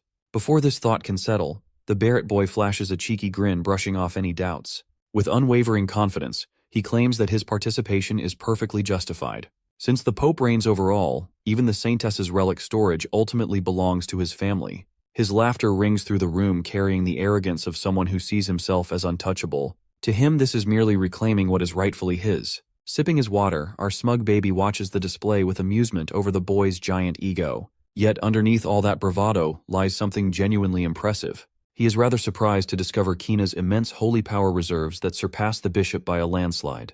With a dramatic flair, Keena goes on to condemn everyone's behavior, shaming them for the sheer disrespect of poisoning their own host. When he asks what tormenting a baby achieves, all the runts share fall into silence. As our hero steps forward, he hears the claim that the poor baby can't detoxify poison. Rather, the Saintess's miraculous power saves him. My guy wonders if they're all born with a lack of common sense. The golden boy, eager to play the role of the gracious savior, casts his detoxifying spell. He steals the attention of all the candidates with his advanced magic. But our hero has had enough of watching this spoiled kid show off. With a swift motion, he drives his tiny fist right into Keena's face. One of the boys gasps in surprise, noticing Keena's holy power vanishes in an instant. The Barrett boy stands there in shock, unable to comprehend what just happened. Our hero slips from his grasp, leaving the wunderkind thinking how a toddler managed to nullify his magic. For a brief moment, the boy starts to wonder if someone might actually be stronger than him. Watching our smug baby crawl away, Kina curses under his breath. Not fond of the rich kid's stare, our almighty baby fires back with a death glare and readies himself to bash his head in. Before he can strike, Shuri throws himself into the chaos, determined to keep Isaac from ruining his reputation any further. The Barrett boy lingers with a scornful gaze while everyone else trembles at the thought of how the Pope's family might retaliate for the attack. Pinned down by Shuri's full weight, our hero finds himself unable to land another hit on the Pope's smug son. Deciding that fighting a baby is beneath him, Kina turns away with an air of arrogance. He tosses out a parting remark, wishing our boy luck and challenging him to at least make an effort to restore his family's reputation. The tyrannical toddler fights the urge to explode with rage, though most of his restraint comes from the simple fact that he's still trapped in Shuri's grip. With one final smug piece of advice, Kina arrogantly declares that he will claim the highest treasure, the Skeleton King's body. After all, a puny Joshua runt can't even get close to it. Even Shuri is fed up with the flashy nuisance, but our hero isn't satisfied. So he jostles his cousin back and forth to confirm what Kina meant.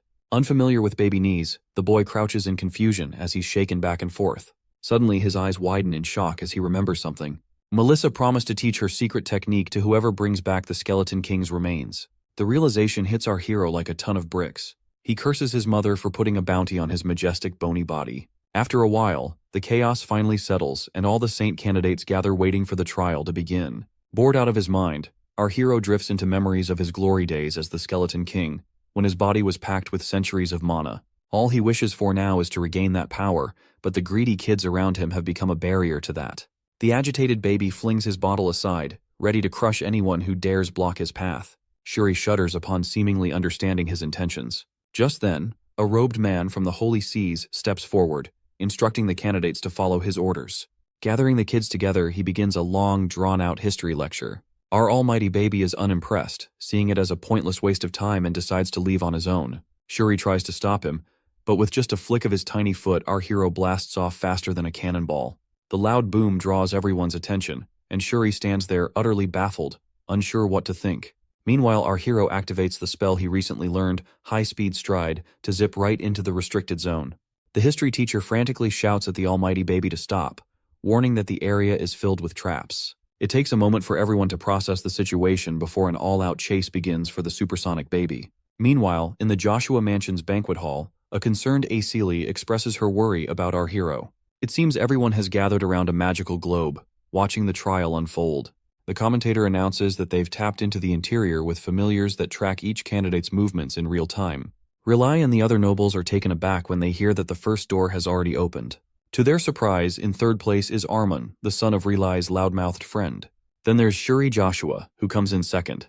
The announcer pauses dramatically before revealing the frontrunner, and shouts our boy's name loud and clear, stunning everyone in the room. The magic orb shows a baby tearing through a trap-filled chamber, the church employee hot on his heels. The old man runs as fast as he can, terrified that the toddler will get himself killed. But a misstep from Shuri triggers one of the traps, and the poor elder is caught in its wake. Some of the candidates start crying for their parents, while others rush, hoping it ends soon. The wailing Shuri curses his crazy cousin for causing chaos from the very start. He pleads with our hero to stop triggering the traps, but the supersonic baby refuses to listen to the loser. With that, he reaches the door to the second trial. As smug as ever, Whisper boasts that he's evolved thanks to all the mana they've gathered in the annex. But our boy gladly replies that's great since now he can work even harder. With a simple wave of his tiny noodle arm, he commands his familiar to fetch his mount. The ghost advances toward the exhausted kids, grumbling about how difficult it's been. While they chat, one of the kids points to Shuri, wondering how the Joshua kid is able to fly. The jealous kids start grumbling, convinced that his family secretly taught him the cool trick. In his mind, the boy has already submitted to his fate while Whisper has a blast floating his body around. The demon ghost effortlessly carries the boy like a drone, dropping him face down beside its master. A weeping Shuri curses his cousin, begging him to stop his antics. He tries to reason with our hero, advising that despite getting lucky in the trial of choice, one wrong move in the second trial can be fatal. As Shuri continues his lecture about how the trial forces one to face his fears, the almighty baby zaps him, irritated by his incessant yammering. After having fun, he commands his cousin to explain the second trial again.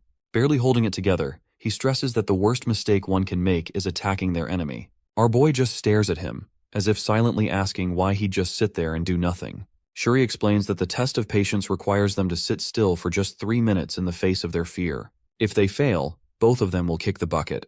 Unimpressed by the cliché test, our Demon King casually strolls toward the gates. Despite Shuri's repeated warnings, he enters the trial nonchalantly, sure that it's an easy win. As soon as he touches the doors, they glow in response. A voice welcomes him, clearly instructing him to remain calm no matter what. Isaac's big bubbly eyes sparkle with excitement. Meanwhile, at the very back of the line, Kina and his lackeys are chilling. One of them asks if it's okay for them to be so slow, considering they're last. With a shrewd smirk, the Barrett boy replies that they don't need to take the hard route when they can just let the others be their meat shields. Calm as a cucumber, he restores their spirit by reminding them that an 8-rank demon guards the second storage. So the others will undoubtedly get stuck there. Grinning confidently, his words come true as he points toward the brilliant light on the other side of the doors. As the trial begins, everyone is taken aback by the handsome deity who appears and warmly advises them to maintain their composure. But before the deity can finish, our impatient hero floods him with holy power, instantly burning him to the ground. Shuri loses it, cursing himself for even thinking his cousin could last 3 seconds, let alone minutes. The frustrated cries of the boys echo down the hallway. But even more furious is our boy, who can't help but reflexively want to annihilate any deity he lays eyes on. Whisper jokes that lasting 3 seconds is quite impressive for his boss. The voice announces they failed, and the impatient ones will face divine retribution. With that, a colossal golem slams open the gates.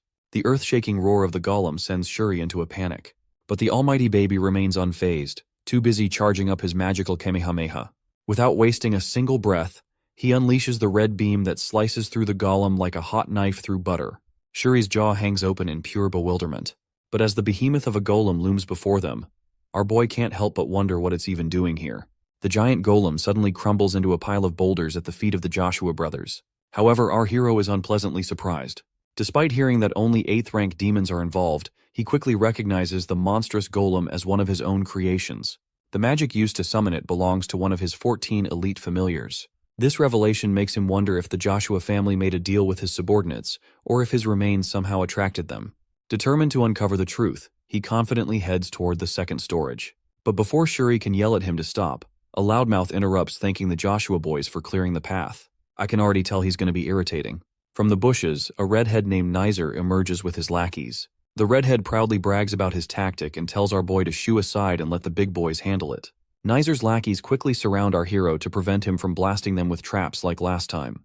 The redhead taunts Shuri, saying he should be ashamed for using his cousin as bait. Shuri attempts to plead his case, but Nizer calls it preposterous that the little baby managed to blaze through the traps without his help. The annoying redhead then notices the ring hanging from our hero's neck and swiftly snatches it. The blockhead grins ear to ear, announcing that the artifact will protect him from all the traps ahead. Shuri's discomfort grows as he watches his cousin remain completely unfazed, even after having his precious artifact stolen. His concern turns out to be justified as Nizer's squad moves forward. With a cheeky grin plastered on his face, the redhead proclaims that he'll become a hero of the ducal family by claiming the Skeleton King's body. But mere seconds after Nizer steps into the next area, explosions and fire engulf the boys. Watching them get led straight into a trap, Shuri is left utterly speechless. Our demon baby, however, relishes the suffering of the annoying brats he used as bait. Not gonna lie, I kind of feel bad for them. Anyway, our hero moves forward to the second area riding his cousin. He laughs at the fools who burned to a crisp for him and thanks them for setting off all the mines. Still, he's irritated by the kids who've been trailing him for so long. The kids, mesmerized by the almighty baby's divine wisdom, even go so far as to blame Nizer for his fate. They have full faith that the cute baby of Joshua lineage would never cheat. In his mind, Shuri warns the boys to run from the demon currently perched on his shoulders. Just then, a new face steps forward and declares that if there truly is a saint, then Isaac is the perfect representation. The second prince of the neighboring kingdom, Paris Julius, introduces himself to our boys. Hearing the rumors that the prince is blessed by the gods, our hero's interest is immediately piqued. With that, Shuri informs him that they've arrived at the entrance to the third trial. The gates open, revealing brilliant burning orbs of light and floating guardians. A voice echoes in the arena, revealing that the third trial will test their courage. While Isaac's fanboys are all fired up, Shuri is left stunned as the angel-like guardians announce that only those who defeat them will be allowed to proceed. Thinking they just need to act brave, the fired-up fanboys rush forward to fight. But our hero takes a moment to carefully consider what the gatekeepers might be hinting at. Once the realization hits him, a devilish grin spreads across his tiny face. The almighty baby signals for his fanboys to stay back. Meanwhile, Shuri is deep in thought, recalling that Isaac's judgment has always proven right. He believes the gatekeepers are lying, considering how our hero succeeded in the trials of choice and patience by doing the exact opposite of what was expected. Since the third trial is one of remembrance, Shuri concludes they must recall the previous 2 tests. Fully confident in his deduction, he decides that the best course of action is not to attack. Our hero confirms this by halting and guiding the boys away from the Guardians. His 2-legged horse is surprised, wondering if the Saintess's kindness has suddenly awakened inside of him. For a brief moment, hope stirs in him about his cousin. But just as he begins to entertain the idea, Isaac charges up a little magic bomb and hurls it into one of the Guardians' backs. His gullible ride is left dumbfounded while our boy laughs at his evil scheme unfolding. The gatekeeper, however, instantly turns hostile, punishing the candidates directly beneath it with an explosive strike. The wailing boys are blasted away like pieces of shrapnel from a grenade, crying out for their mommies. Meanwhile, our Joshua brothers quietly observe as chaos erupts before them. Realizing his mistake, Shuri glances at the expression on his rider's face only to find a demon grinning in satisfaction. Already aware of his foe, our boy experiences a sense of déjà vu, recognizing the lying puppets that were also crafted by his elite familiars. The villainous baby bursts into laughter, enjoying the sight of the foolish children facing the harsh reality of lies and betrayal. Poor Shuri can't help but feel sorry for the poor souls. I wonder if anyone will ever remind this guy that he's supposed to be a saint now. Up on the 2nd floor of the Saintess's relic storage, the flames are roaring at the corners, burning everything into ashes. Thick black smoke filled the air, making it harder to breathe in this heat. It's like the whole room is being slow roasted. Amidst the chaos at this trial, a bunch of kids are bawling their eyes out, rubbing away tears. Lost in panic, one of them cares to ask where the Joshuas go. Little did they know, a couple of ghostly figures, completely unseen, were still standing next to them. Invisible to the naked eye, it looks like Isaac pulled off a sneaky magic in time to ditch this fuss. Another kid yells that they were just here a second ago. They have to find those 2. Meanwhile, Isaac, doing the nastiest smirk, watches the whole thing like some evil mastermind. Right next to him, Shuri, nervously jittering, is clearly pissing his pants off in tension. It turns out that Isaac cast a 6th-rank holy spell of invisibility to keep them hidden. As it happens to be, Isaac gloats about his ever-so-amazing uncle who had blessed him with this spell ages ago. He specifically mentioned its usage to fit the time of emergency. But this little dude never thought to find such a perfect moment to wing this. At the expense of his magic trick, Paris Julius got free entry to this hidden ghost club. Coming forth, Paris is grateful to Isaac for covering him with this spell as well. Isaac just shrugs it off like it's no big deal. Out of nowhere, Isaac tosses a ring to Paris. The kids catch it but just stand there, clueless to know what to do with it. He asks Isaac what this is for. Paris's brain finally clicks, his eyes doubtful at first, but he turns to Isaac. He asks the little one if he just handed him this because he couldn't handle a one-on-one with the demonkin. Isaac just makes the face like it's totally obvious. Staring at his face, Paris tears up, thanking the guy for such a kind gesture. Gripping the ring tight, he appreciates it big time. Now Paris makes up his mind to let his father know about this. A bolt from the blue, Paris lets out a blood-curdling shriek like he is getting jolted by 1,000 volts of shock sucking the life out of him. Also, the ring's eerie flow of red energy seems to be the culprit here. Witnessing this, Shuri is screaming at the top of his lungs as he has seen a ghost freak. His whole body is trembling like a leaf. Watching this freak show, Isaac and the vicious dark cloud crack up. The dark soul isn't even surprised as he totally expected coming from his master Isaac. Besides that, Isaac figured out that Prince Paris had the most holy power. Meanwhile, Shuri glances at the sight of this pure evil, known to be Isaac. He can't believe that his uncle Relai brought this evil into their family. Stepping forward, one of the kids takes charge and tells the lot that they have to stick together. He then demands to know if anyone here is skilled in defensive holy power. A brunette steps forward, balling a golden magic in his hand. He is ready to handle the defense by using his defensive holy power first, while the other guy suggests backing him up, forming a shield against the lying puppets. Raging in, the lying puppets clearly have no patience, so they swing their wrath at the kid. They demand these wimps to accept their punishment head-on. Right then, the kid in black signals the brunette to do his thing now. Ready to blow them up, he channels the golden glow in his hand and dashes ahead at full speed. Just as he is about to unleash the defensive blow, something happens, and he drops dead on the floor. It seems like the kiddo just malfunctioned or something. The kid in black has no clue what went wrong, but he is in a panic frenzy. He asks the brunette what the heck happened, but no response. Shaking like a leaf, while the ring in flames hangs in the air near the kid in black. He doesn't know what is happening over here. Out of the blue, the same vicious ring zaps a shock, sucking the life out of him. Collapsing on his knees like a beggar, the lying puppets are inches away from slaughtering this bunch. However, this weird turn of events puts them at a halt. They have no idea what just happened to these wimps, like they strangely dropped. The lying puppet scowls, looking pretty much clueless about what's even happening. One of them even swoops up high, scanning the survivors, if any. Then, this one tosses a question at the wimps if there is anyone fallen for their lies. In the meantime, the Dark Soul maps it all together, realizing that the ring is straight up draining the holy power stored inside the kids. Shrugging it off, Isaac behaves like it's inevitable. Without wasting another second, he commands the Dark Soul to head to that point and do the same with that pair. Keeping an eye from the sidelines, Isaac smirks when the Dark Soul plays his twisted games. He casually floats the ring next to the blonde kid, who is busy battling with the lying puppet. 1 second passes, and he drops to the ground, passing out cold. The lying puppet and the other kid are in for a shock because have no clue what just happened. Shaking like a leaf, his buddy tends to ask what's wrong, but there is no response. The lying puppets ask the guy to relax, saying they don't meddle with anyone who has already been taken out. In fact, they add that getting their holy power zapped out dry and passing out is much better than fighting. Acting like it's getting boring, the Dark Soul tells the master that the deed is almost done here. Out of the blue, a glowing ball of golden energy erupts, and the Dark Soul has no clue where it's coming from or what's causing it. Even crazier, it spots an eerie figure burning inside out right in the middle of it. In grave panic, he gets blasted, bouncing out of the court like a football. Shaken like a leaf, Shuri is close to losing his mind. Holding Isaac on top of his head, they both didn't even see this coming. As the Dark Soul faints, a familiar voice rises through amidst the chaos. The man of dramatics, Keena Barrett, declares to finally track down Isaac Joshua. Narrowing his eyes, he mutters under his breath, wondering where this dude ran off to, and now he chooses to finally appear. Shuri's face goes super pale, completely caught off guard by Keena Barrett's tricks. He always knew this kid got a load of talent, but what he is seeing is pure genius, totally unexpected. Suddenly, Shuri spots a pair of huge, fluttering white wings belonging to an eagle. It bows to Keena. Boldly standing tall, Keena's body emits the golden thunder. Shuri cannot believe this little kiddo is actually capable of summoning a holy spirit at her age. He is convinced that she is on a whole other level. Aside from that, Keena accepts that Isaac has shocked her.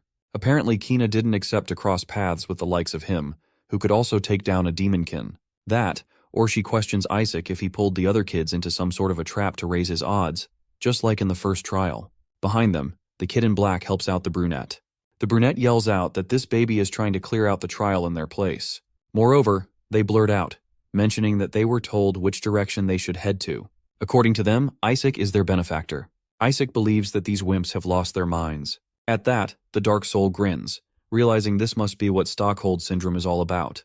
Keena laughs at the thought of Isaac labeled as the benefactor.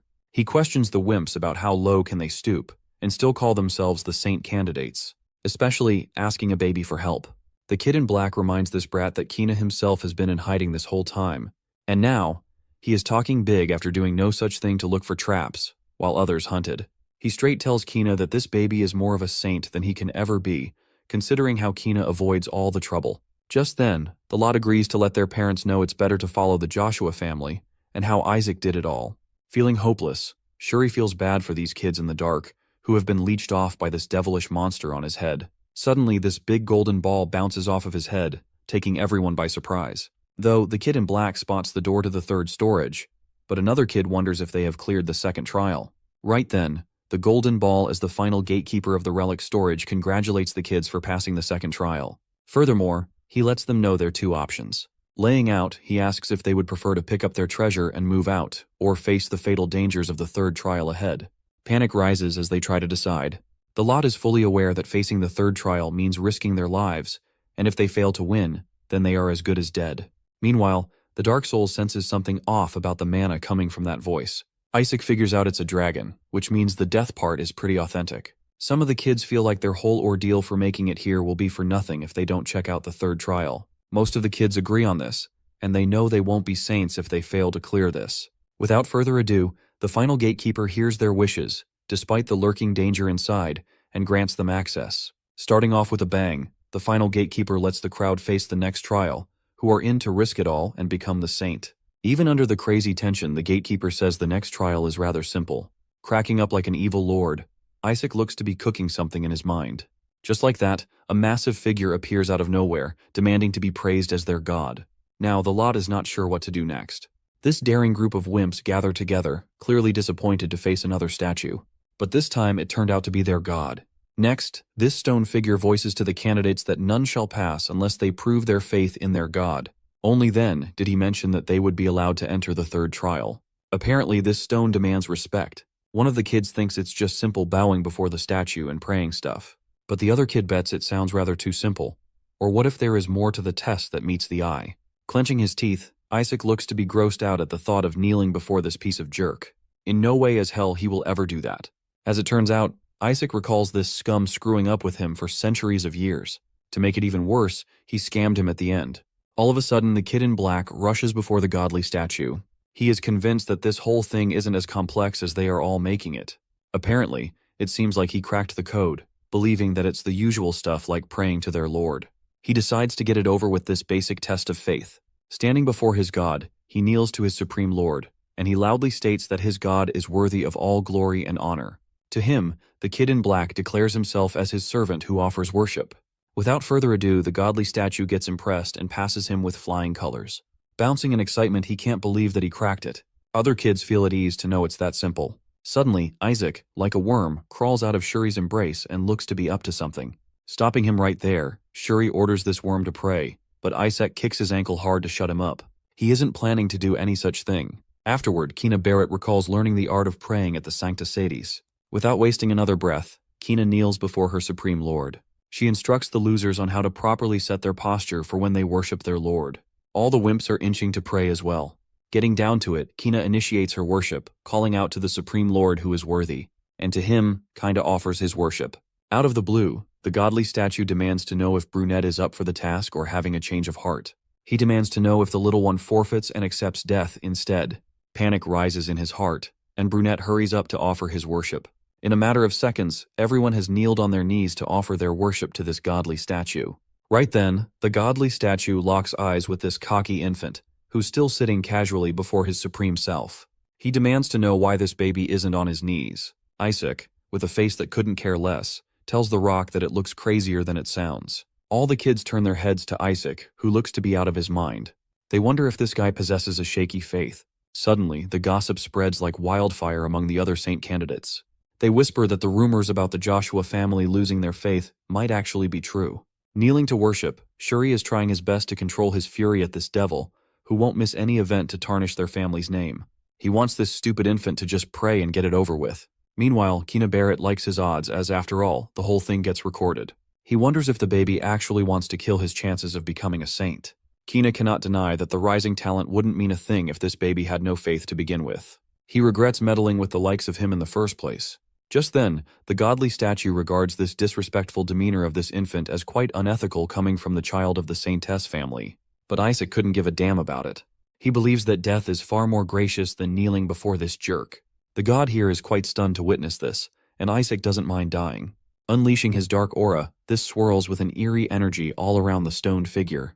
Pissed off by the cocky brat, the godly statue calls upon the blasphemous to perish from his sight. But, teeth clenched, Isaac burns with fury and snaps back at the stone face, telling the so-called god to kill himself. Flipping his lid, Isaac boils off fumes, determined to tear apart that hideous statue. The dark soul trembles to see his master so worked up over this. He tells him that it reeks of danger. Just as he is about to unleash his fury, the godly statue turns the tide to reveal that Isaac performed excellently. Caught off guard, Isaac has no clue what just happened. Isaac stands there, completely stunned, as the stone face announces him as the passing baby candidate. Without any further explanation, it orders him to head straight to the third storage, leaving everyone else in shock. All the kids, including Kina Barrett, are in for a shock, as they all waited to see the blasphemous to be perished. But that isn't happening today. Without thinking twice, Kina lifts her complaints to the godly statue that he had clearly asked to prove their faith to pass. She demands to know how that cocky brat gets to pass without lifting a finger as much. Breaking it down for the lassie, the godly statue announces that this baby Isaac gets to be the only kid entering the floor of the third trial. Claiming him as qualified, he regards Isaac to be the only one with true faith in God. That takes Isaac by surprise. The stone face makes it clear that these wimps were desperate to bow at the statue, not the god himself. Thus, he demands to know if their faith says to bow to a stoned figure idol. Outsmarted by an idol, Shuri figures that it makes sense. Slowly, all the kids realize that they have fallen for this cheap trick. One of the kids argues that even similar to their god, the Bible commands not to kneel before an idol. That way, the godly statue states that Isaac kept his faith despite the fear of death, and that's how he gets to go in the third storage. Rising up with a smug grin, Isaac and the Dark Soul cracks up, enjoying this unexpected turn of events. But kinda refuses to accept this, stating that Isaac can't even speak. He points out that in no way they can tell if he kneeled or worshipped. Even then, the Dark Soul tells the smart wimp is right on the spot. Moreover, Kina expresses his thought that if Isaac goes with this, then it could be possible for him to possess a stigmata. A stigmata is such a wound carved on the skin with holy power. Claiming to have it, Kina raises the argument that how this only saint candidate does not have stigmata. She believes that this theory might lower Isaac's odds of winning. However, the godly statue fights her theory by mentioning that he is still a baby. Just then, the godly statue sticks a finger in his nose, revealing that it's just a baby. That pisses off Kina that this dude could move all along. Kina then asks him to let him in as well. Now, all kids argue with this god, and he confirms their desires to enter the third storage. So, he decides to let them go. Shuri feels something off about this. Stoneface lets them know if they wish to see true hell, then he will let them in. Opening the doors to the third trial, a swing of dark aura gushes at their path. Trembling in fear, they feel like throwing up now, having second thoughts about it all. Stoneface assures that this eerie feeling is coming from Skeleton King, although he planned to spare the kids who couldn't handle these evil vibes. Meanwhile, Isaac's happiness is off the charts that his body lies inside, and he is so damn close to it. Drooling by the thought of it, Isaac never knew that he would finally reunite since the self-destruction in the divine realm. Not to mention, he is thrilled to notice the dark mana leaking throughout the Skeleton King's body. Rising up, he looks to have lost his mind. The godly statue describes Isaac's faith imitating the face of a courageous warrior who is unfazed by this eerie mana. Taking a look at him, all the wimps get their jaws dropped to the floor when noticing Isaac's weird face. They notice that this infant looks to be completely out of his mind. Never have they ever seen an infant of such kind. Still, the final gatekeeper declares that the lot still has time to decide if they are up for it. He believes that those must come forth who can't smile when facing death, or else they should head home. In case of giving up, the final gatekeeper will allow the losers to pick up their treasure and get on moving. However, the kid in black hasn't come up with plans to push through this dark mana. Some kids are convinced that their death is inevitable if they step inside. They resort to choosing a hand-picked treasure from the second storage and head home. Coming forth, Kina shows her commitment to the third trial, with no interest in picking up the second floor's treasure. He declares that they all stepping in. Not only that, Kina demands the final gatekeeper to activate all the traps inside. Popping their eyes out, the kids believe this Dumbo has lost his mind to ask for such a thing. Kina announces that no mighty saint, even the likes of Saintess Melissa, could get the job of retrieving the Skeleton King's body. The final gatekeeper figures out that Kina knows a bit about the third storage, and to that she smirks. Melissa wouldn't let the kids march to their deaths, so Kina shows herself as a preventive measure. Plus, he expects not to hear that they did the job without any trouble. Without thinking twice, Kina demands the gatekeeper to restore the third store to its original, most dangerous state. All this, just to be seen as much greater than Melissa herself. Isaac thinks that Brad is out of it. The gatekeeper hears her wishes. Without wasting another breath, the kids let Kina go in by herself. Against their choice, something pulls them all in. Just then, the Dark Soul points at Skeleton King's hand, and Isaac's happiness skyrockets. Grinning like a total freak, Isaac praises his body for holding up this long. Turns out that his body has been sucking the third storage's mana. Brunette wonders if that's the Skeleton King's body, but Kind in Black points out that it's just the limb. But that's not it, as Isaac figures out that it's just the thumb leaking the eerie mana, while the rest is just a replica. In the middle of processing, a horrifying beast with glowing red eyes emerges. The group of kids freaks out, seeing the demonkin. They guess they wouldn't see such things show up in the third storage.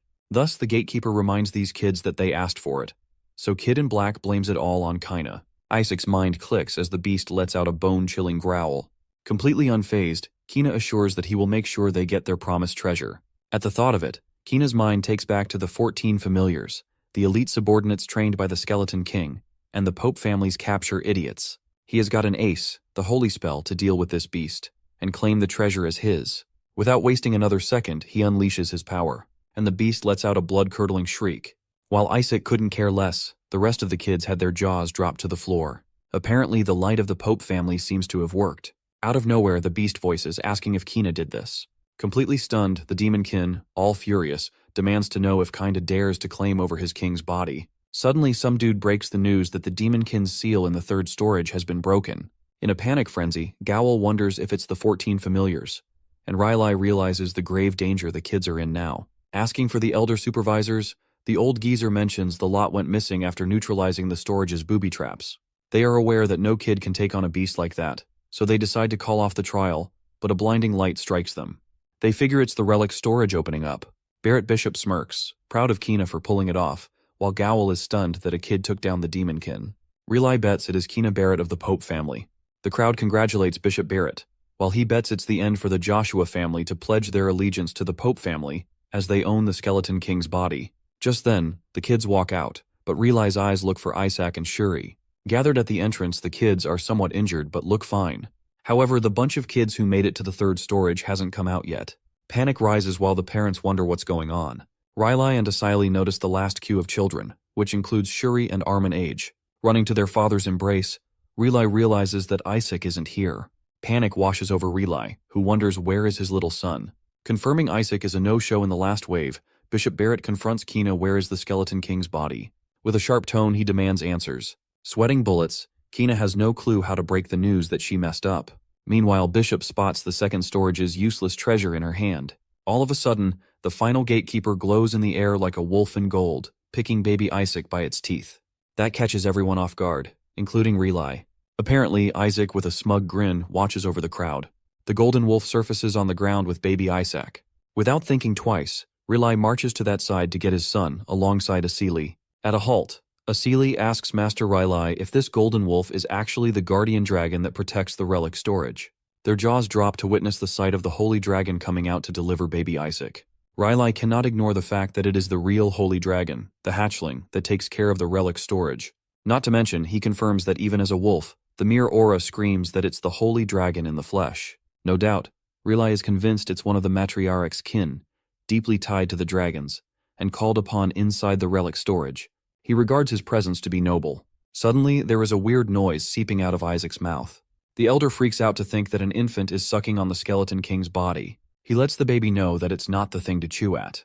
But what's scary is this infant managed to drag out the Skeleton King's body. With dagger eyes and possible delusions, Bishop asks Kina if she let the little baby have Skeleton King's body. Bishop declares that it's a foolish move coming from Kina, but he is aware that it's the saint's duty to save the honor of the host.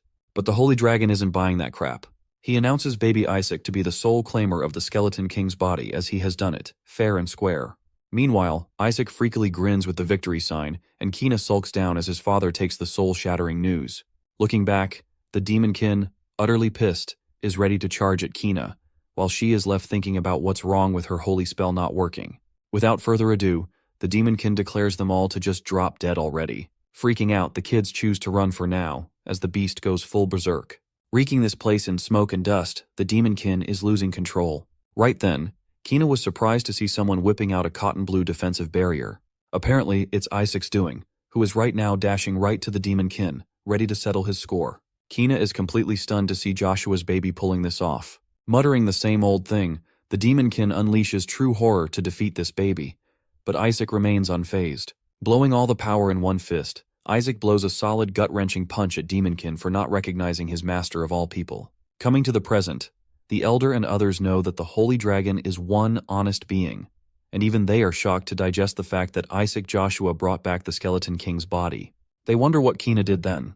Even Riley can't grasp the fact that something this dangerous has been done by his kid. Plus, Riley demands to know why they released the seal on the demonkin when mere children couldn't handle it. That cracks him up. He accuses the snobby brat in white, Kina Barrett, of initiating such a thought. Just like that, all the wimpy kids start blaming it all on Kinda for activating the booby traps in the third storage and forcefully sucking them inside. All the parents can't believe their ears that Kina Barrett risked their kids' lives for this.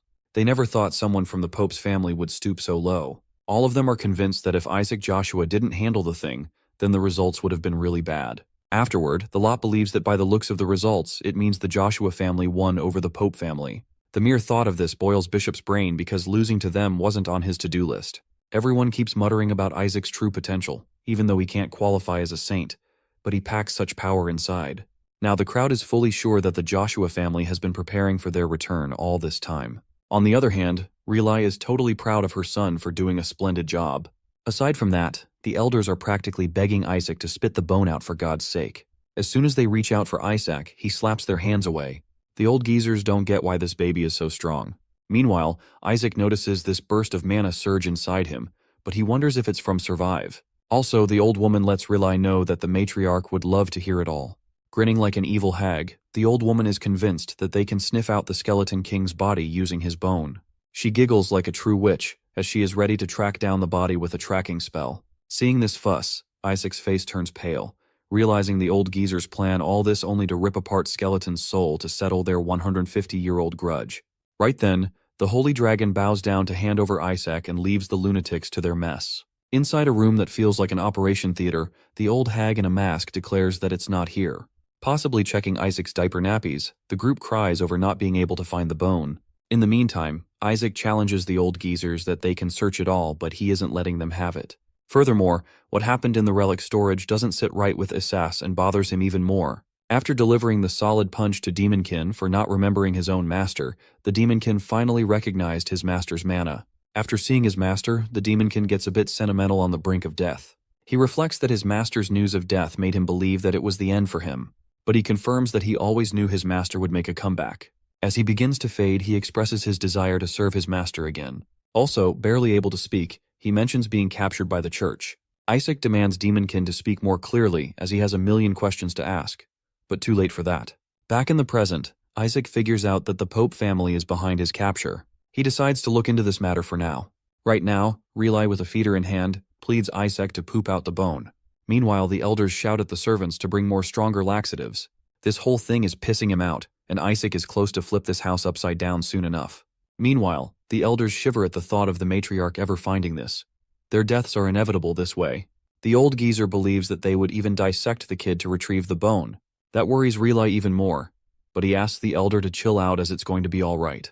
Although Riley clearly knows that the woman has already split open her son once, but the grandson is a whole different story. At least he thinks so, but they can't help biting their thumbs as chills run down their spine. On the other hand, the Dark Soul demands to know if Melissa went off with the matriarch to go on a pilgrimage. Isaac lets him know that they are going to be stuck there for a while. In the meantime, he believes that he better focus on sucking all the mana before Melissa drops by and then makes a run for it. Out of the blue, Isaac's uncle comes forth to call Riley, as the matriarch wants to have a word with him.